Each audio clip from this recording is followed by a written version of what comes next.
4 जनवरी 2024 की सुबह तमिलनाडु के करूर डिस्ट्रिक्ट की एक गवर्नमेंट स्कूल में पढ़ने वाली क्लास 8 की 3 लड़कियां घर से निकलती है। बट शॉकिंग बात यह है कि उस दिन ना ही तो ये बच्चियां स्कूल पहुंचती है एंड ना ही घर लौट कर आती है। तो आखिर ये 3 लड़कियां गई कहां? इसी सवाल का पता लगाने एंड उनको ढूंढने के लिए जब उनके पेरेंट्स पुलिस के पास मिसिंग कंप्लेंट फील करवाते हैं एंड पुलिस जब उनको ढूंढती है तब पता चलता है कि ये तीनों लड़कियां कोरिया जाने के लिए घर से निकली थी बिकॉज इन्हें बीटीएस का कॉन्सर्ट देखना था। एज यू नो, बीटीएस एक बहुत ही ज्यादा पॉपुलर के पॉप बैंड है जिसके पूरे वर्ल्ड में एक बहुत ही बड़ी फैन फॉलोइंग है जो खुद को बीटीएस आर्मी के नाम से पुकारते हैं। तो ये भी उसी आर्मी की 3 सोल्जर्स थी जिन्हें कुछ पता ही नहीं था कि कोरिया कैसे जाना है, हम कहाँ रहेंगे, क्या खाएंगे, हमारे साथ क्या क्या हो सकता है। इन्होंने बस मोबाइल में कॉन्सर्ट देखा एंड ये उनसे मिलने के लिए निकल गई। इनफैक्ट इनके पास तो इतना बजट भी नहीं था कि ये कोरिया पहुंच सके, ये तो बस सामान पे करके घर से निकल गई। बट थैंक गॉड कि ये इंडिया से बाहर नहीं निकल पाती, पहले ही पुलिस इन्हें रोक लेती है एंड सही सलामत अपने अपने घर पहुंचा देती है। वरना तुम्हें भी पता है कि इसके रिजल्ट्स कितने ज्यादा डेंजरस हो सकते थे। अब तुम्हारे जहन में भी एक सवाल आ रहा होगा कि आखिर कोई भी इंसान किसी का भी इतना बड़ा फैन कैसे हो सकता है कि वो अपने फेवरेट्स को देखने के लिए इस हद तक चला जाए। तो आज हम कुछ ऐसे ही फैंस की बात करेंगे जो कि अपने आइडल्स के लिए बिल्कुल पागल हुए पड़े हैं, उनके खातिर किसी भी हद तक जा सकते हैं एंड पता करेंगे कि आखिर कोई भी इंसान किसी का भी फैन क्यों बनता है, इसके पीछे के क्या रीजंस हो सकते हैं एंड यही फैंडम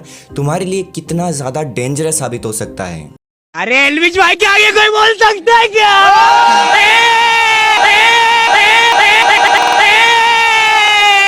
एल्विश भाई! आई एम श्योर कि तुम में से 99% लोग इस बंदे को तो जानते ही होंगे। ये बंदा पिछले साल मीम्स में बहुत ही ज्यादा वायरल हुआ था। दरअसल जब एल्विश यादव ने बिग बॉस जीता था तो उनके फैंस ने अपने फेवरेट की जीत को बहुत ही ज्यादा सेलिब्रेट किया था एंड उन्हीं फैंस में से ये भी एक एल्विश यादव का फैन है जिसने एल्विश यादव की जीत को कुछ इस वे में सेलिब्रेट किया कि एल्विश भाई के आगे कोई बोल सकता है क्या, जो क्लिप मीम्स में बहुत ही ज्यादा वायरल हो गई, जिसके कारण इस बंदे का भी बहुत ज्यादा मजाक बनाया गया एंड एल्विश यादव को भी बहुत ज्यादा हेट मिली। बट एल्विश यादव के फैंडम में ये कोई अकेला बंदा नहीं है जो कि इस तरह की हरकतें करता है, और भी बहुत लोग हैं। जैसे उसी दिन इस बंदे के साथ कई और लोग भी थे। इसके अलावा अगर हम रीसेंट एग्जांपल्स में देखें तो अभी जो एल्विश यादव एंड मैक्सटन की कंट्रोवर्सी हुई थी जिसमें एल्विश यादव ने मैक्सटन को पीट दिया था, इस दौरान कई लोग एल्विश के सपोर्ट में आए, कई लोग मैक्सटन के सपोर्ट में आए। बट कंट्रोवर्सी के दूसरे तीसरे दिन ही एल्विश यादव के कुछ फैंस मैक्सटन के घर के सामने आकर सिस्टम के नारे लगाने लग जाते हैं, जिसे अगर तुम थोड़े भी दिमाग से सोचते हो तो ये बहुत ही बड़ी मूर्खता की बात है। बिकॉज उसके ही अगले दिन हमें पता चलता है कि ये सारी कंट्रोवर्सी तो स्क्रिप्टेड थी, ये सब तो व्यूज के लिए किया गया था।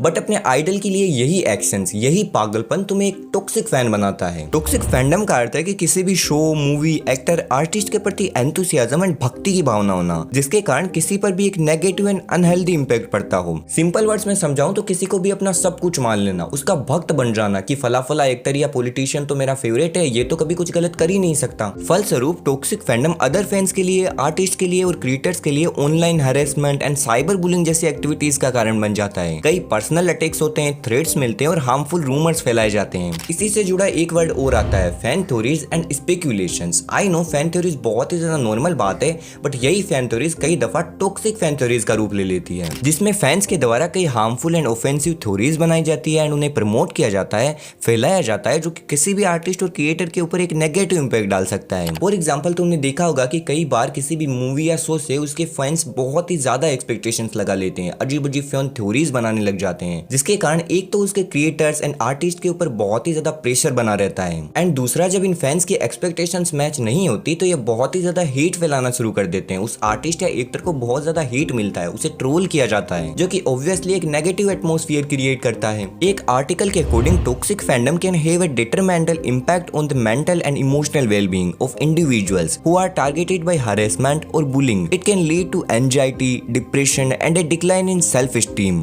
इसके अलावा टॉक्सिक फैंडम कई बार डिवीजन का काम भी करता है, एक तरह से लोगों को बांटने का काम करता है। फॉर एग्जांपल हमें पिछले साल तमिल सिनेमा में एक बहुत ही बड़ा क्लैश देखने को मिला था। 2 बड़े बड़े सुपरस्टार्स की मूवीज एक साथ एक ही दिन रिलीज हुई थी। थलापति विजय की वारिशु मूवी एंड थाला अजीत की थुनीवु मूवी एक ही दिन यानी 11 जनवरी को एक साथ थिएटर्स में आती है, जिसके कारण दोनों के फैंस के बीच एक बहुत बड़ी फैन वार देखने को मिलती है। बिकॉज दोनों एक्टर्स इंडस्ट्री के काफी बड़े बड़े सितारे हैं, दोनों दोनों के फैंडम्स बहुत ज्यादा बड़े हैं। एंड साउथ साइड में लोग अपने फेवरेट एक्टर्स की मूवीज को किसी फेस्टिवल की तरह सेलिब्रेट करते हैं। और तो और वहाँ तो ट्रेलर लॉन्च में ही थिएटर्स में भगदड़ मच जाती है। फॉर एग्जाम्पल विजय की पिछली मूवी लियो के ट्रेलर लॉन्च पर ही लोग बिल्कुल पागल हो गए थे, थिएटर्स की कुर्सियां तोड़ दी थी। बट ऐसी बात नहीं है कि ये सिर्फ साउथ में ही होता है, ऐसा हमें बहुत सी बार बॉलीवुड में भी देखने को मिलता है। जैसे पिछले साल जब भाईजान की टाइगर 3 रिलीज हुई थी तो उनके फैंस ने थिएटर्स में ही पटाखे छोड़ना शुरू कर दिए थे, जो कि बहुत ही ज्यादा डेंजरस हो सकता था। इसके अलावा ऐसा नहीं है कि ये टॉक्सिक फैंडम्स किसी एक्टर्स या आर्टिस्ट के ही होते हैं,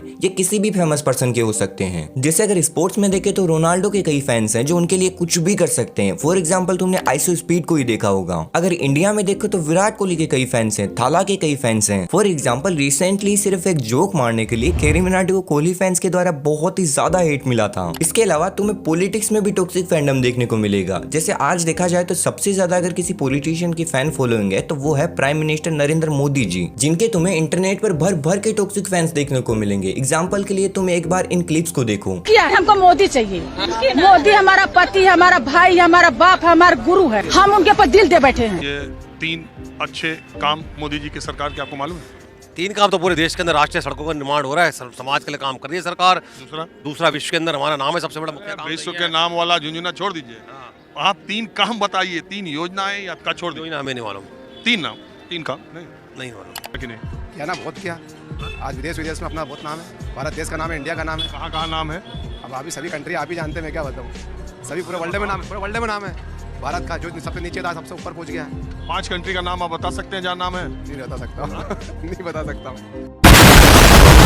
मतलब चाहे तुम्हें किसी इंसान के बारे में कुछ पता ही नहीं है कि वो किस पार्टी से बिलोंग करता है, उसने क्या क्या अच्छे कार्य किए, क्या नहीं किए, उसके कारण हमें क्या क्या बदलाव देखने को मिला, नहीं मुझे ये सब नहीं जानना, मैं तो वोट तो सिर्फ मोदी जी को ही दूंगा। फिर चाहे महंगाई बढ़े, किसान मरे, मणिपुर जले, नहीं मुझे ये सब नहीं जानना, मेरा वोट तो मोदी जी को ही जाएगा। यही तो टॉक्सिक फैंडम है। अब तुम्हारे जहन में भी एक सवाल आ रहा होगा कि आखिर कोई भी इंसान किसी से भी इतना ज्यादा ऑब्सेस्ड कैसे हो सकता है, कोई भी आखिर एक टॉक्सिक फैन क्यों बनना चाहेगा, इसके पीछे के क्या रीजन हो सकते हैं। तो CFC की एक रिपोर्ट के अनुसार इसके पीछे नॉर्मली 3 फैक्टर्स उत्तरदायी होते हैं। Number 1 psychological factor, number 2 social and cultural factor and number 3 role of the internet and social media. जिसमें अगर हम सबसे पहले साइकोलॉजिकल फैक्टर्स की बात करें तो किसी भी इंडिविजुअल को फैंडम एक सेंस ऑफ आइडेंटिटी प्रोवाइड करता है। एंड जब ये आइडेंटिटी फैंडम के साथ ओवरली इंटरवाइंड हो जाती है तो वो इंसान फैंडम का जो सब्जेक्ट है, मतलब जिसका वो फैन है, उस सब्जेक्ट को मिलने वाले क्रिटिसिज्म को अपने ऊपर लेने लग जाता है। उसके क्रिटिसिज्म को किसी पर्सनल अटैक की तरह देखने लगता है। इसके अलावा फैंडम एक तरह से एस्केपिज्म के रूप में भी काम करता है। ये किसी भी इंडिविजुअल को अपनी फैंटेसीज, डिजायर्स एंड फ्रस्ट्रेशंस को अपने फैंडम के ऑब्जेक्ट पर थोपने की अनुमति देता है, जिससे जब भी किसी फैन के प्रोजेक्शंस, उसकी थिंकिंग फुलफिल नहीं होती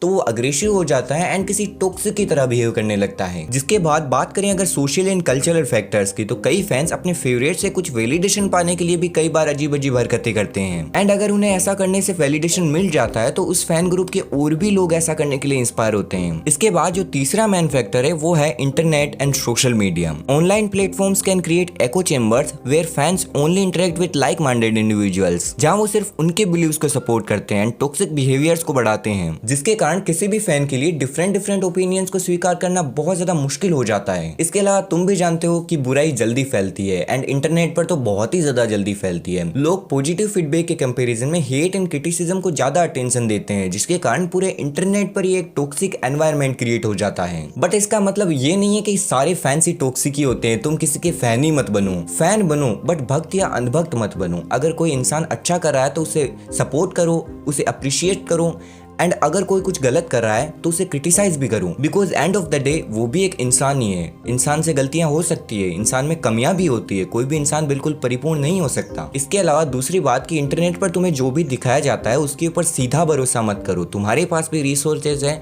तो थोड़ी बहुत खुद से भी रिसर्च करो कि किसने क्या कहा है, कौन गलत है, कौन सही है, वगैरह वगैरह। खैर आई थिंक आज के वार्तालाप को हमें यहीं समाप्त करना चाहिए। इसके अलावा इन सब पर तुम क्या ओपिनियंस रखते हो मुझे नीचे कमेंट्स में जरूर बता के जाना। अगर वीडियो में कुछ गलत लगा है तो इसके लिए तुम मुझे इंस्टाग्राम पर भी मैसेज कर सकते हो, वहां भी फॉलो कर लेना। एंड अगर वीडियो पसंद आई तो वीडियो को लाइक एंड चैनल को सब्सक्राइब करना बिल्कुल मत भूलना। मुझे उम्मीद है कि हम फिर मिलेंगे। बाय।